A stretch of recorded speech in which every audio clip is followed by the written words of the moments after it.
Adapun sabar, maka ia merupakan obat yang pahit dan minuman yang tidak disukai.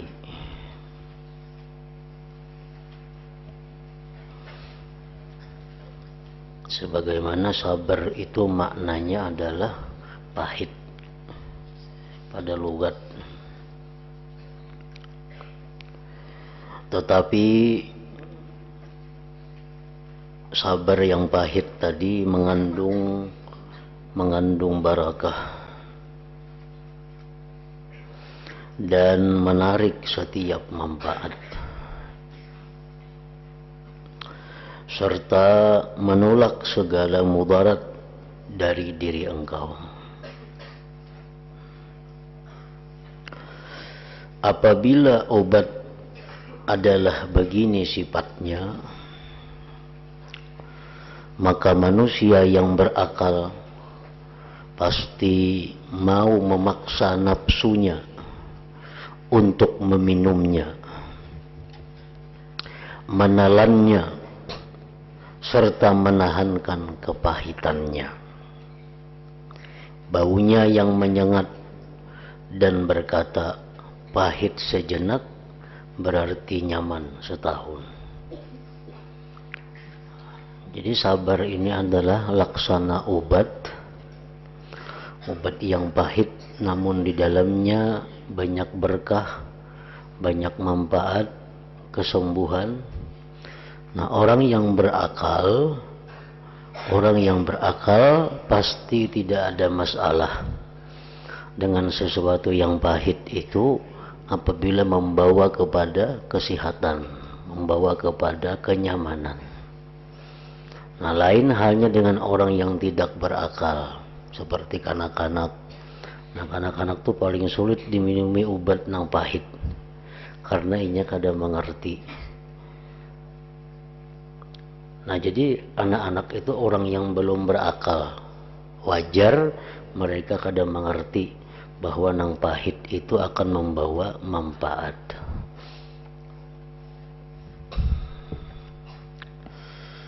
Manfaat-manfaat yang didapat dari sabar. Ketahuilah bahwa sabar itu ada 4 macam. Pertama, sabar dalam menghadapi taat kepada Allah. Menghadapi taat kepada Allah, seperti sembahyang itu perlu kesabaran. Apalagi puasa itu adalah sabar intinya. Zakat adalah sabar. Karena apa? Karena mengeluarkan duit yang selama ini susah payah dicari itu adalah sesuatu yang sulit, kecuali kalau kita hadapi dengan kesabaran. Haji apalagi sulit lagi, macam-macam pekerjaan haji, macam-macam pekerjaan umrah. Bila mana kada sabar, maka akan sia-sia ibadah itu. Nah, pertama, sabar dalam menghadapi taat kepada Allah. Di musim dingin umpamanya, Allah memerintahkan bahwa kita berwudu sebelum salat. Nah, berwudu itu di musim dingin adalah sangat sulit, sangat menyakitkan. Tetapi karena itu perintah Allah, maka berwudu dengan susah payah tadi dihadapi dengan sabar. Yang kedua, sabar dari menghadapi maksiat. Bermacam-macam godaan yang datang agar kita berbuat maksiat, maka itu mesti dihadapi dengan kesabaran supaya bisa terhindar daripada maksiat itu. Sabar dari menghadapi kelebihan dunia. Nah, kelebihan dunia itu akan membawa kepada maksiat walaupun halal. walaupun halal. Orang nang kebanyakan berisi duit, orang kebanyakan berisi emas, kebanyakan berisi macam-macam kabun, kebanyakan berisi ternak, padahal asalnya halal aja.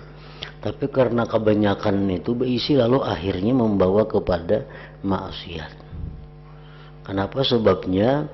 Karena harta benda yang diberikan Allah itu adalah merupakan sesuatu yang dititipkan kepada kita, dan kita mengetahui bahwa harta itu ada masing-masing punya hak di situ.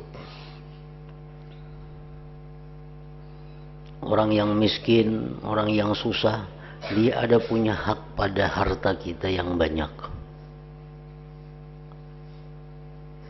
Nah, jadi dalam menghadapi kelebihan dunia itu diperlukan juga kesabaran. Karena kalau kada sabar, maka kelebihan dunia itu akan membawa kepada maksiat juga. Dan sabar dalam menghadapi cobaan dan bencana. Nah, sakit umpamanya, kehilangan, dapat musibah. Nah, jadi sabar tadi terbagi kepada 4 macam itu.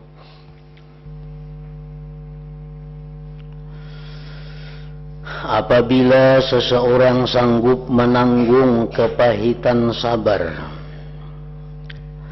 dan mampu bersabar dalam 4 tempat tadi, maka ia akan bisa taat, bisa istiqamah, dan memperoleh pahalanya yang besar di akhirat.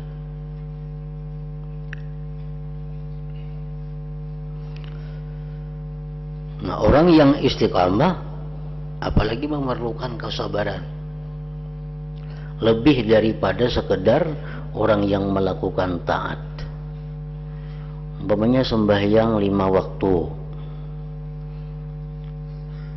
itu kita dengan sabar melaksanakannya sehingga terlaksana 5 kali sehari. Itu pun sudah dianggap sangat sulit bagi sebagian orang. Nah, lebih sulit lagi mengistiqamahkannya pada waktu-waktu tertentu. Misal kita hendak bahwa sembahyang itu di awal waktu dan berjamaah.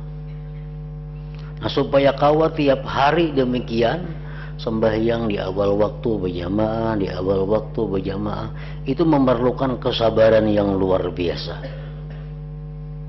Memerlukan kesabaran yang sulit.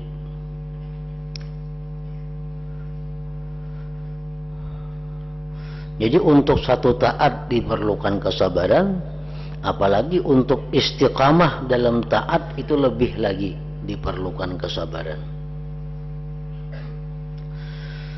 Nah, bila mana kita mampu bersabar dalam 4 keadaan tadi, maka kita bisa mendapatkan taat, bisa istiqamah, memperoleh pahala yang besar di akhirat.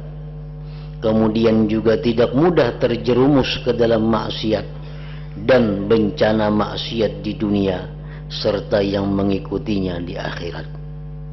Tidak pula dicoba dengan mencari dunia dan apa yang menjadi rangkaiannya, yaitu sibuk bekerja di dunia serta menanggung apa yang mengikutinya di akhirat. Lalu tidak pula digugurkan pahala amal yang ada hubungannya dengan cobaan dari Allah.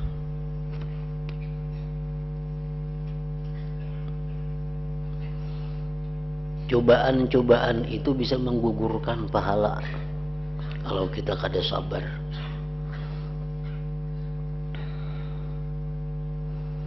Bila mana kita sabar, maka pahala-pahala yang sudah disimpan itu bisa selamat sampai kita di akhirat. Sehingga bisa berhasil mendapat izin. Sebab sabar dalam taat dan tingkatan-tingkatannya yang mulia, pahalanya serta takwa, zuhud, ganti dan ganjaran dari Allah, ganjaran besar dari Allah Subhanahu wa taala. Perincian pahala itu merupakan suatu perkara yang tidak seorang pun mengetahui kecuali Allah Ta'ala. Pahala sabar ini hanya Allah yang mengetahui berapa kali lipat ganda. Contohnya, orang yang tidak sabar itu bisa menggugurkan ibadah nang dahulu-dahulu. Orang ini berduit, lalu inya tiap hari bersedekah, nya sugih, saban hari bersedekah 100.000, saban hari 100.000 bersedekah, sebulan 3 juta, bertahun-tahun inya sugih tadi bersedekah tiap hari 100.000, sehingga mau dihitung dah sedekahnya itu miliaran jumlahnya, miliaran. Lalu si kaya yang sosial ini suatu saat dia dapat musibah. Musibahnya menghabiskan seluruh hartanya. Hartanya habis. Nah, ini perlu kesabaran, karena kalau kada sabar bisa menghabiskan harta dan pahala yang telah dilakukan bertahun-tahun lalu. Jadi ini dapat musibah ini habis hartanya, lalu tak pikir, dahulu aku simbanyakan sosial benhari 100.000 bermiliar-miliar dahulu aku. Jangannya kada aku beriakan dahulu tuh selamat aku kada bangkrut macam ini. Nah, timbul ada semacam satu penyesalan terhadap sedekah yang telah lalu itu. Nah, karena kada sabar lalu inya menyesali perbuatan baik yang telah lalu, maka penyesalan itu akhirnya menggugurkan pahala. Dan salah satu yang menggugurkan pahala adalah an-nadam ala fi'alih, menyesal memperbuatnya. Bila kita berbuat taat satu hari menyesal, maka ada berpahala lagi. Lalu kita membantu orang, nah membantu orang habis-habisan, sekalinya orang ini memusuhi lawan kita, maka mereka akan disekolahkan, diberi makan, hidup sampai sugih, dibantu. Sekalinya memusuhi kita, lalu kita ini menyesal mengkusinya itu. Nah, bila kita menyesal maka pahalanya kada ada lagi. Nah, kita bertahun-tahun mengkusinya, membantunya itu. Dan itu cobaan dari Allah, bahwa orang yang selama ini kita bantu itu ternyata menyakiti seorang, memusuhi seorang. Itu cobaan Allah kepada kita. Bila kita kada sabar, menyesal bahar itu hukum membantuinya, nah, jadi kada berpahala lagi. Nah, jadi diperlukan juga kesabaran ini agar ibadah-ibadah nang dahulu tetap utuh, tetap sempurna, kada tagarak apalagi terhapus. Nah, itu sabar juga diperlukan.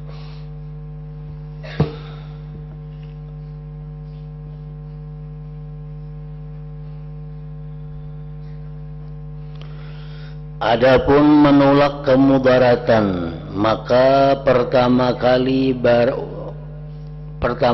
orang yang bersabar dapat melapangkan dirinya dari kesukaran, keluh kasah, kepayahannya di dunia, memikul dosa dan siksanya di akhirat.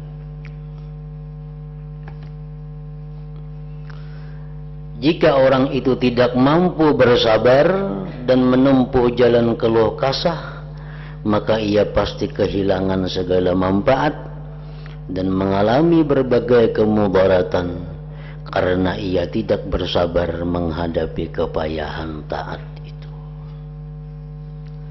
Nah, orang yang kada sabar dapat musibah umpamanya dubul, dunia akhirat sakit.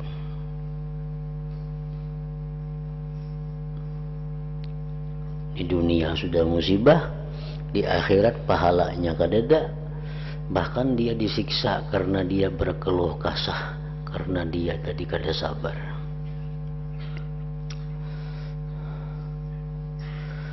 Jadi ia tidak mau melakukan taat dan tidak bersabar untuk menjaga taat sehingga menyebabkan ia menggugurkan taat,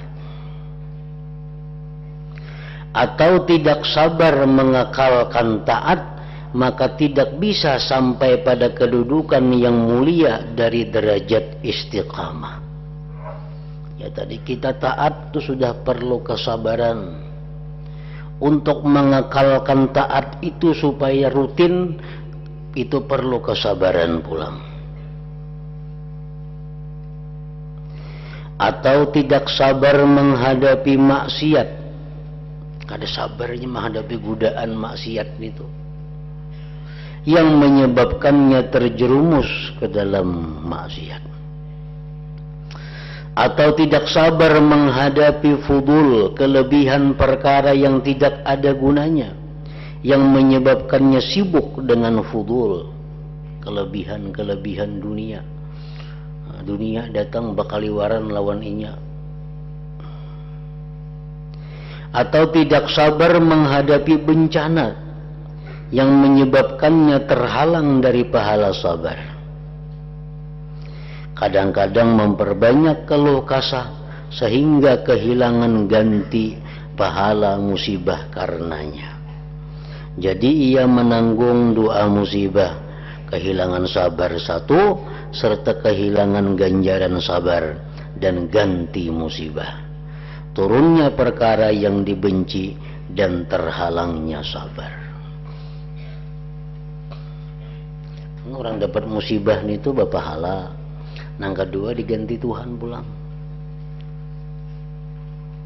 Tapi dengan catatan sabar. Pahala diberi Tuhan, nang hilang itu diganti oleh Tuhan.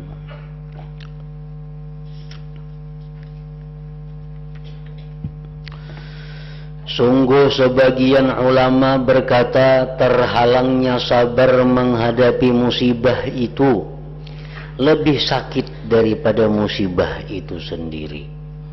Artinya kita kada sabar menghadapi musibah itu lebih berat daripada musibah itu sendiri. Lalu apa faedah sesuatu yang menghilangkan perkara yang telah berhasil wujud dan tidak dapat mengembalikan apa yang sudah hilang kepada engkau? Napa untungnya mun kita kada sabar itu? Mun kita kada sabar, napa untungnya? Nang hilang tetap hilang. Apa dapat nang hilang mun kita kada sabar? Kada. Orang nang sakit, inya kada sabar. Kalau pang ampih sakitnya kada.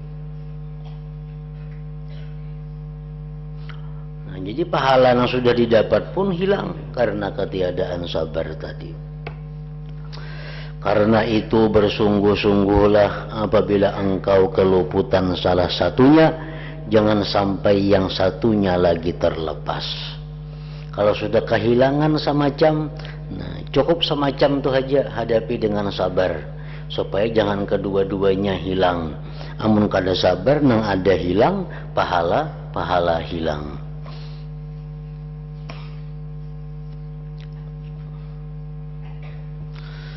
Di antara perkataan yang mencakup yaitu apa yang diterangkan oleh sebahagian ulama, bahwa Sayyidina Ali pernah menghibur seseorang dengan berkata, kalau engkau bersabar, takdir Allah tetap berjalan. Tetapi engkau memperoleh ganjaran. Dan kalau engkau berkeluh kesah, takdir Allah tetap berlaku, tetapi engkau menanggung dosa. Dasar kita lagi hendak napa yang didapat? Sesuatu nang kada nyaman, sesuatu nang menyakitkan, itu pasti ada di dalam dunia ini.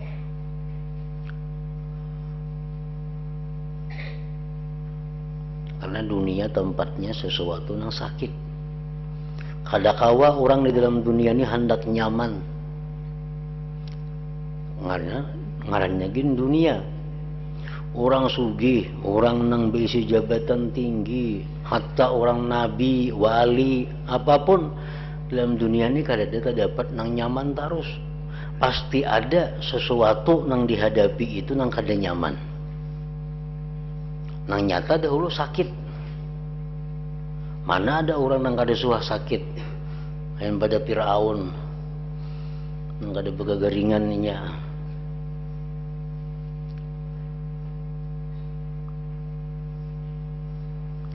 Nah, jadi keadaan manusia dalam dunia sudah demikian. Dunia tempatnya penyakit, tempatnya musibah. Nah, kita hidup di dalam dunia ini mesti bermodal ngarannya sabar itu. Mau kada mau. Setiap ada di dalam dunia ini kenikmatan, di belakangnya itu ada penyakitnya, ada bahayanya.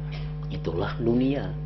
Lain surga. Surga itu kenikmatan murni, kenikmatan, kada ada ipik sampingnya. Dalam dunia kita makan nang manis-manis, nang bagula-gula, salis makan kada ingatan. Katuju makan nang pada-padas nyaman. Kaina mah jantamnya. Nah, lain di surga. Nah, apa aja yang dimakan nang nyaman sebanyak-banyaknya kada ada ipik samping. Jadi dunia ini memang demikian diciptakan Allah. Allah memberikan kita ilmu supaya kita bersabar menghadapi demikian itu. Nah, perkataan para ulama, talabur raha fid dunya muhalun, mencari kelapangan, mencari kebahagiaan, talabur raha fid dunya, di dalam dunia ini muhalun, mustahil. Artinya kenyamanan diri. Nah, mau kenyamanan ibadah tuh kawah aja dicari di dunia ini. Kayak apa supaya nyaman beribadah tuh ada jalannya. Kayak apa supaya nyaman sembahyang ada caranya. Kayak apa supaya nyaman berzikir tuh kawah dicari. Amun kayak apa supaya nyaman hati bahagia dalam dunia, awak nyaman, kemana mencari? Kada ada. Kemana aja pasti ada kada nyamannya itu. Talabur raha fid dunya muhalun, mencari kelapangan, mencari ketenangan di dalam dunia ini mustahil.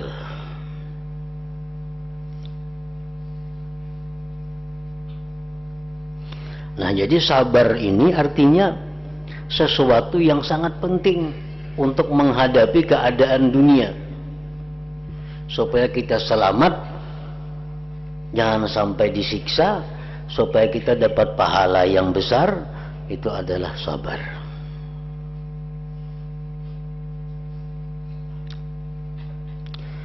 Secara ringkas dapat dikatakan bahwa memutuskan hati dari rintangan yang sudah terbiasa dan mencegah nafsu dari melakukan kebiasaan-kebiasaan yang sudah mengakar dengan tawakal yang murni kepada Allah, dan meninggalkan mengatur persoalan, melainkan menyerahkan sepenuhnya kepada Allah tanpa mengetahui rahasianya, serta menahan nafsu dari membenci dan berkeluh kesah, padahal nafsu cepat kepada membenci apa yang dihadapi, memaksa nafsu supaya tetap riba dan menelan obat pahit. Pada nafsu lari daripada yang demikian.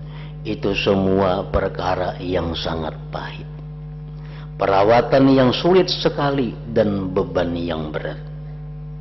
Tetapi adalah rancangan yang benar dan jalan yang lurus, mempunyai akibat yang terpuji dan keadaan yang beruntung. Walaupun pahit, sabar itu walaupun kada nyaman, tapi mun hendak untung kainanya, hendak nyaman, nah makan hanang pahit itu.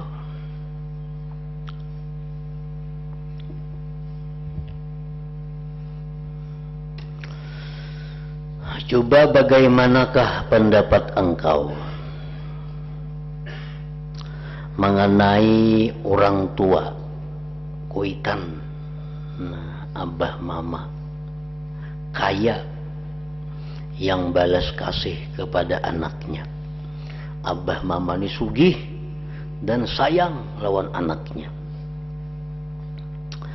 Apabila orang tua itu tidak memperbolehkan anaknya yang dikasihi itu makan kurma atau apel karena mata anak itu sakit, dan menyerahkannya kepada guru yang keras demi kebaikan si anak, yang menahan anak itu sepanjang hari di dekatnya sampai bosan, orang tua itu juga membawa anaknya ke tukang bakam untuk dibakam, sehingga si anak merasa sakit dan gelisah.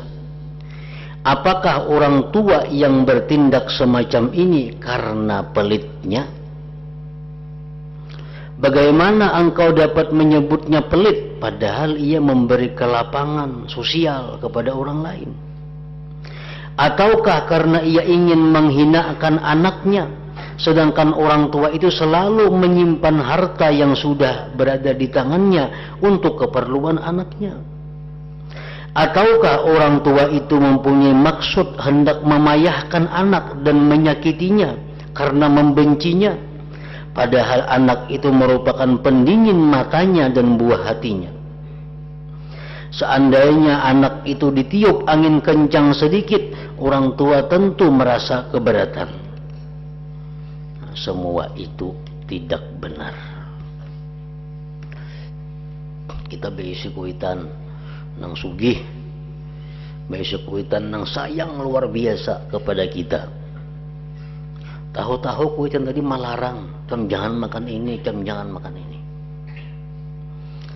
Kalau kuitan kita nang sugih nang penyayangan tadi pulang menyerahkan kita kepada guru nang kejam, dan didiamakan di rumah guru nang gubuk itu. Ada rumah seorang kayak istana. Nah, apakah kuitan itu pemalarkah? Tiap pemberian halawan orang-orang. Kemudian pulang si anak diserahkan kepada tukang bakam, dibakam. Si anak menderita kesakitan. Apakah kuitan ini kada sayang kalawan anak? Padahal anak itu adalah pendingin hatinya.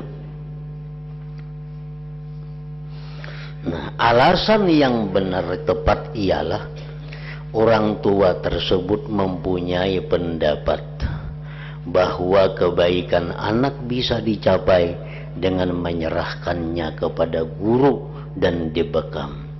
Sedikit kesulitan dan sakit sebentar itu bisa menyampaikan si anak kepada kesenangan yang banyak, manfaat yang besar. Nah, itu nang bujur. Kuitan tadi bukan pemalar menangati kita ini itu. Kuitan kita bukan kada sayang menyuruh kita begana di rumah guru nangka itu nang kejam. Kuitan itu bukan kada sayang sidin membawa kita ke tukang bakam untuk dibakam. Nah, semua itu sidin lakukan adalah karena sayang. Karena sidin melihat bahwa nang sakit-sakit satu mat ini akan membawa kebahagiaan dan kelapangan yang selama-lamanya bagi si anak. Nah, itu nang bujur-bujur kuitan nang sayang ngarannya. Kuitan nang bujur-bujur sayang lawan anak itu adalah kuitan nang menyelamatkan dunia si anak dan akhiratnya. Itu kuitan nang bujur-bujur sayang lawan anak. Bagaimana pula pendapatmu tentang dokter pandai yang berkehendak baik, lagi pula mencintai pasiennya, ketika ia melarang si pasien minum, padahal pasien itu sangat dahaga. Malahan ia memberikan obat pahit yang sangat dibenci pasien, yang membuat pasien itu mengeluh. Apakah tindakan dokter semacam ini karena memusuhi si pasien dan ingin membuatnya lebih sakit? Tentu tidak. Kamu jadi dokter kada boleh minum dulu. Nah, berapa hari, 2-3 hari kada boleh minum banyu. Pada seng hausan pasien. Nah, ini obat, nah makan. Obatnya saling pahitan. Apakah dokternya benci lawan pasien itu? Maka dikaitui. Apakah dokter ini memusuhkan lawan si pasien itu? Tentu tidak, tentu tidak. Bahkan itulah kehendak baik dan berbuat baik. Karena dokter yakin bahwa bila pasien itu dituruti kehendaknya ingin minum, maka bisa menyebabkan kematiannya. Jadi dokter pasien hendak minum, dinginumi bisa mati. Jadi dilarang minum si pasien ini. Kada boleh makan ini, kada boleh makan itu. Dokter ini bukan benci lawan pasien, kada, tapi kasihan, sayang kalau dituruti kehendak pasien mati. Nah, yang dimaksud dengan contoh-contoh ini adalah renungkanlah apabila Allah menahan darimu roti atau dirham. Allah menahan rezeki sedikit, Tuhan beri rezeki beberapa titik. Setelah pak tangan itu tuhuk mengumpulkan tik tik tik, nangka itu datangnya rezeki. Ada kayak ulang begitu dibuka keran bros keluar banyu, kada muat tangan. Ini kada seharianan, kada hibak telapak tangan dan banyu nang keluar. Nah, Tuhan menahan rezeki. Renungkanlah apabila Allah menahan darimu roti atau dirham, engkau akan tahu dengan yakin bahwa Allah Ta'ala menguasai apa yang engkau kehendaki dan kuasa mendatangkan apa yang engkau inginkan. Tidak ada yang tersembunyi bagi Allah. Allah tidak fakir, Allah tidak lemah, Allah tidak pelit. Allah maha tinggi dan maha suci dari semua itu.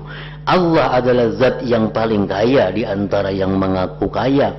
Allah adalah zat yang paling kuasa di antara yang mengaku kuasa. Allah mengetahui daripada orang yang mengetahui. Allah lebih pemurah dibanding orang yang mengaku pemurah. Nah, jadi kalau begitu engkau mengetahui dengan sebenarnya bahwa kalau Allah mencegah rezeki dari engkau itu adalah karena Dia berkehendak baik dan sudah menjadi pilihannya. Tuhan tuh irit rezeki lawan kita. Bukan Tuhan pemalar, kada. Bukan Tuhan tuh kada sayang, kada. Tapi Tuhan tahu. Amun ke Tuhan ini kuluruk rezeki, ini bahaya, bisa lupa diri orang ini. Nangkain aja sudah kata pipa ibadah aja Tuhan ini. Amunnya diluruk makinnya ayahnya kata pipa ibadah lagi. Nah, demikian kalau Tuhan tuh sayang kepada manusia, sayang kepada seseorang. Tapi mun Tuhan kada sayang, yang lain kisahnya. Dilanjurnya oleh Tuhan, dilanjur. Nah, kalau Tuhan sayang kepada seorang hamba mesti demikian. Ya tadi, disedekiti Tuhan rezeki, awak disakitakan Tuhan. Ya Tuhan ini nyamunnya sihat terus kada ingat lawan aku. Nang garing aja tapi ingat apalagi sihat. Nah, ini digaringakan Tuhan, diberi Tuhan rezeki nang sedikit.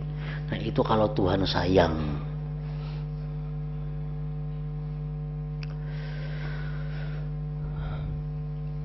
Bagaimana tidak begitu sedangkan Dia telah berfirman, khalaqalakum ma fil ardi jami'a, artinya Allah menciptakan buat kalian apa yang ada di bumi seluruhnya. Bagaimana tidak demikian sedangkan Allah adalah zat yang memberikan ma'rifat kepada engkau, ma'rifat yang tidak terbandingi oleh dunia seisinya. Dalam hadis masyhur disebutkan bahwa Allah Ta'ala berfirman, ujar Tuhan, inni la azudu awliyai an-na'imid dunya kama yazudur ra'is syafiq ibilahu min mabarikil irra. Sungguh aku, ujar Tuhan, mencegah para kekasihku dari kenikmatan duniawi, sebagaimana penggembala yang mengasihi untanya mencegah unta itu dari tempat berkembangnya kudis. Penggembala nang sayang lawan kambingnya, nya kada mau sebarang andak. Kambing itu pasti diitihi mana tempat nang sihat, mana tempat nang nyaman. Maka itu juga kalau Allah itu sudah mengetahui bahwa kekasihnya ini mun kaya kena terganggu hubungannya kepada Allah. maka hamba yang disayangi Allah ini akan ditahan dunia daripadanya. Dengan ditahan dunia daripadanya, maka hamba ini selalu ingat kepada Allah, selalu berzikir, beribadah kepada Allah. Apabila Allah menguji engkau dengan kesengsaraan, maka ketahuilah dengan yakin bahwa sebenarnya Allah tidak perlu menguji engkau dan mencoba Allah. Allah Maha tahu tentang keadaan engkau. Allah mengetahui kelemahan engkau. Allah sangat balas kasih kepada engkau. Tidakkah engkau pernah mendengar sabda Rasulullah sallallahu alaihi wasallam, "Lallahu ta'ala arhamu bi 'abdihil mu'min minal walidati syafiqati bi waladiha." Artinya, sungguh Allah itu lebih balas kasih kepada hambanya yang mukmin daripada ibu yang balas kasih kepada anaknya. Mama sayang lawan kita, sayang lagi Allah kepada kita.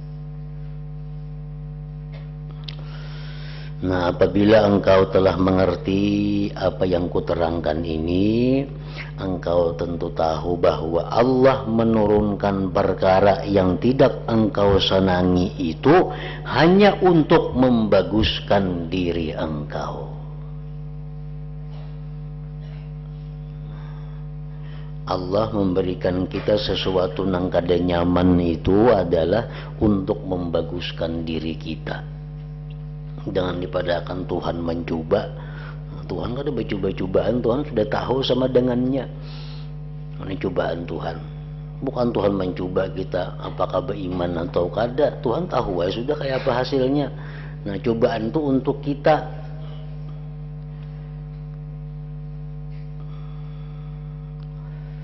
Hanyalah untuk membaguskan diri engkau, tetapi engkau tidak mengetahuinya.